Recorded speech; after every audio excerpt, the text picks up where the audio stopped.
Hello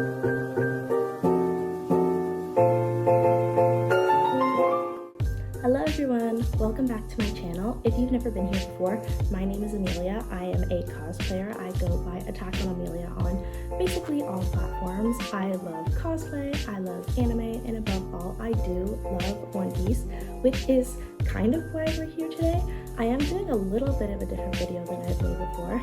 Anime North is a convention coming up here in Toronto within, I believe, 22 days from now. And Nami is part of my cosplay lineup for this con, and I decided that for Nami, I wanted to make her climb attack. Prop building is something I'm pretty new to. I made my first props for Anime North last year, so about a year ago from now, and it's gonna be an interesting journey, but I figured I'd take you guys along the way with learning how to do this for me, and hopefully it brings you some help as well. To go through the materials that I'm using, I know these may not be the most ideal materials or course of action to make this prop.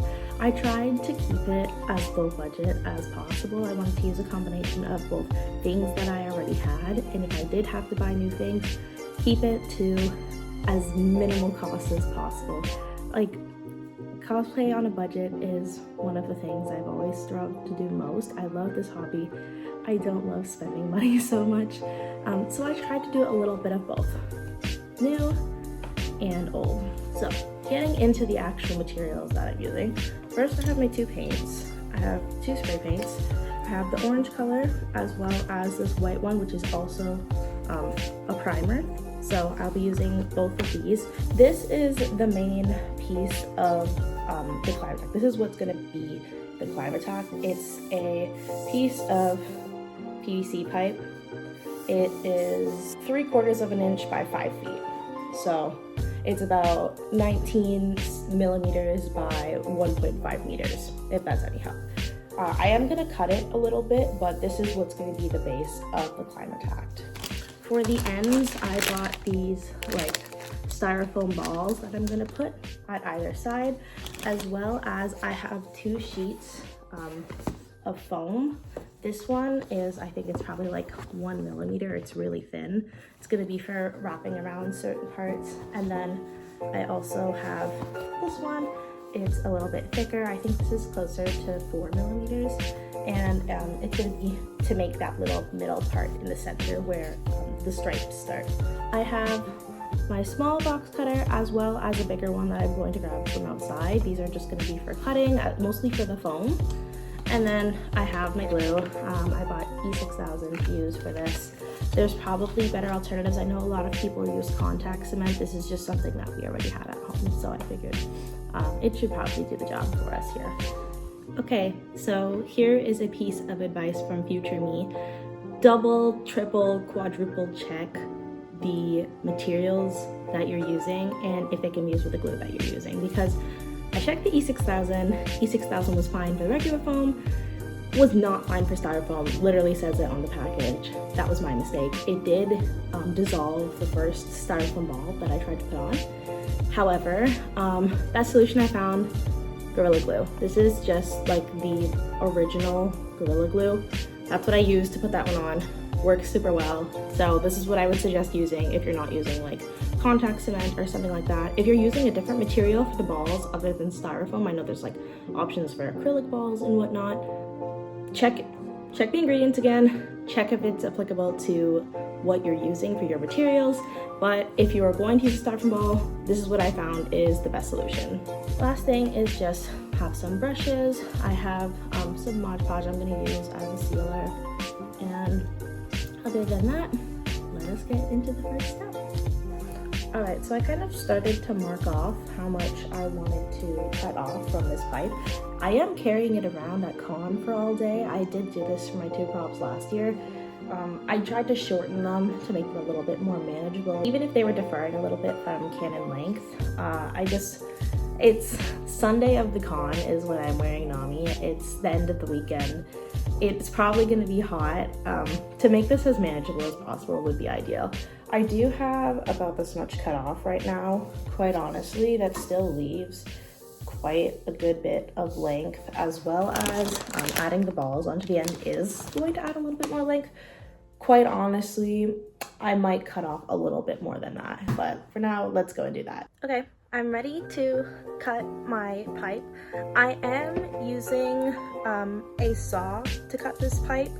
If you are taking this step, if you've never done this before, be careful. Maybe you have a friend or a parent that is a little bit more experienced and able to help. Remember, safety comes first in all things cosplay. Always put your safety above all else. Even though I don't think anything's gonna go flying off, safety goggles are important. I am not gonna film this step for my safety, but I will come back and I will update you when it's done. So I've got it cut. I actually did end up making more than one cut. I cut off about this much in the first one, and I then figured still a little too big, so I just cut off a little bit more. What I am gonna do is I found that the edge that I cut off was, I think you can see, a little bit rough. Probably gonna take some sandpaper to it to just flatten it out, smooth it out before I start with the next step.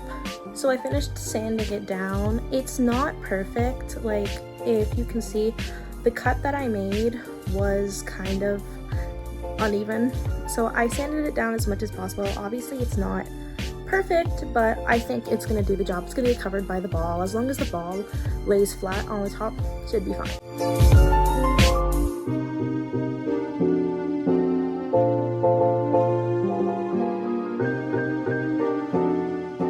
So my next step is gonna involve a little bit of math. Bear with me because I'm not a math person in any way whatsoever, but in my head, this works. So I'm gonna test it out. I'll do a trial run on paper as well, just to be 100% certain. But ideally, Nami has these little pieces on her Climbatact that go around the circles that kind of blend them into the stick. And that's kind of what the next step that I'm gonna be making is. So I'm gonna make a pattern of that as a full circle, and hopefully I'm able to kind of just cut it in half and use one for each side. So that's the planning process in my head. We're gonna see how that actually turns out. Okay, so this part didn't turn out the way that I'd expected it to. I was trying to use this piece here as the pole measurements, and then this piece here as like the ball measurements. I tried that, it was too big, or it was too small, or it didn't fit properly. I knew this was the shape that I wanted to make the cone.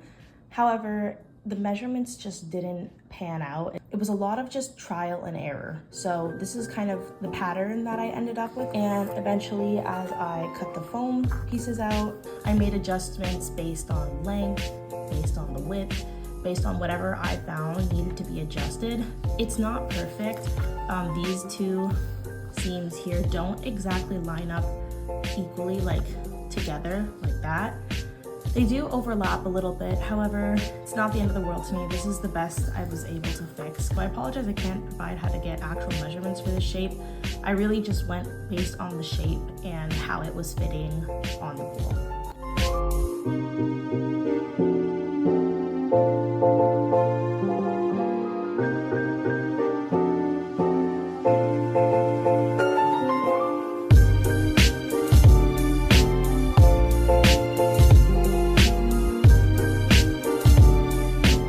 Unfortunately, the one thing about Gorilla Glue is that it's pretty slow to set. And that's not a bad thing. When it does dry, it's solid. It just does take a little bit of time to get there. For putting the ball on wasn't so bad. However, when I had to kind of hold in place the shape of the cone, a little bit more difficult. If it does get on your hands, the best solution I found is use as warm water as you can kind of handle on your hands. Use a strong soap. I was using kind of dish soap, and then dry your hands really well. They're still going to be a little bit sticky, it'll help, but dry them super well, and take a nail file and just really gently, like don't press too hard, but make sure you're kind of pressing a little bit, and it'll kind of help to get that like sticky residue off of your fingers. That's the best solution that I found that's worked, but be careful when you're applying glue. Give it a little bit of time to set.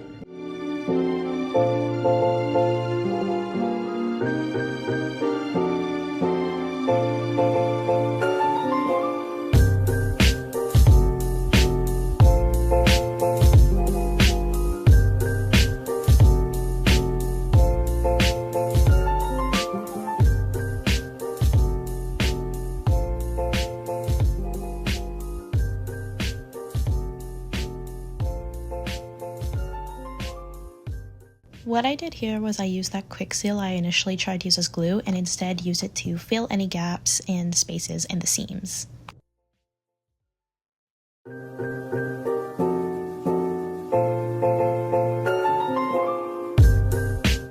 This is me using the quick seal again to just fill in those gaps. I put it over the seams like I said so that they were a little more flat. What I really liked about this product is that I could sand it afterwards and it was paintable, and as you can see it kind of just helped to fill those spaces a little. So I measured half a centimeter for this. That was the width I decided I wanted. And then after that I took the long pieces and I wrapped them around the pole just to see how much that I was going to need. I marked it off and that's how I ended up with these smaller pieces. I am going to try and sand them down a little bit. However, all I did was I just glued the sides. I also glued the little edges there, and I'm just going to let it get tacky before I put it around the cone and the pole.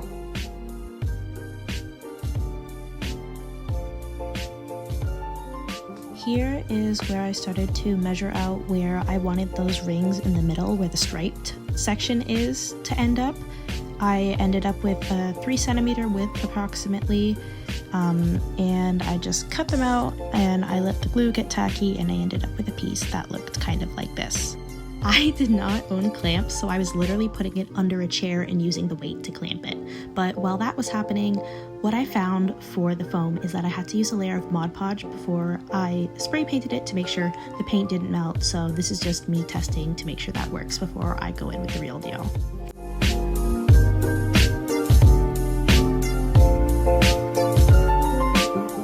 This is me doing what I talked about with the Mod Podge for the real deal. This was mostly for the styrofoam because I was worried the spray paint was going to melt the styrofoam, but the Mod Podge worked really well. It was a good layer in between, so I had no issues coming to painting.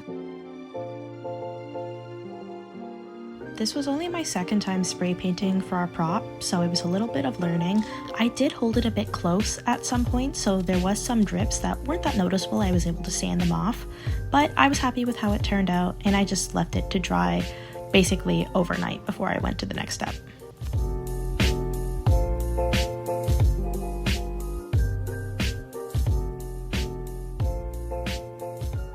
This was a far more time-consuming step than I thought. I was very picky about the placement of each of these strips of tape. I think I ended up with about 1 centimeter thick strips of tape, but if you're working with a thicker pipe, you might be able to have a bit more flexibility. But it was just really tedious, a lot of moving and measuring, but it all ended up perfectly fine. Looking back, it actually wasn't until after I painted that I realized I had the bigger blocks that were supposed to be orange instead of white, but it's fine. I learned from the white paint, so I had a lot less dripping issues with the orange paint, which was really nice that I kind of got a second chance. But I really liked how this orange turned out. I spent a long time color matching it in the store, and then I just took the strips of tape off. They were a lot less straight than I thought, so I had to go in and fix these lines because look at that.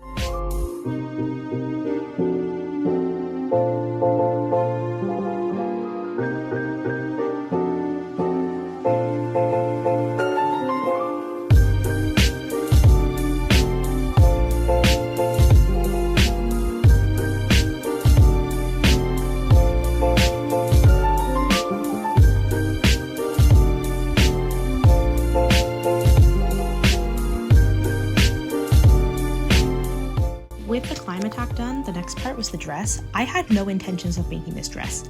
I ordered the actual dress and it was just too revealing, so I got a base dress from Amazon and ended up seam ripping the sides open to make my own slits. All I did was try it on, mark where I wanted the slits to be, and then started ripping up the seams on the side.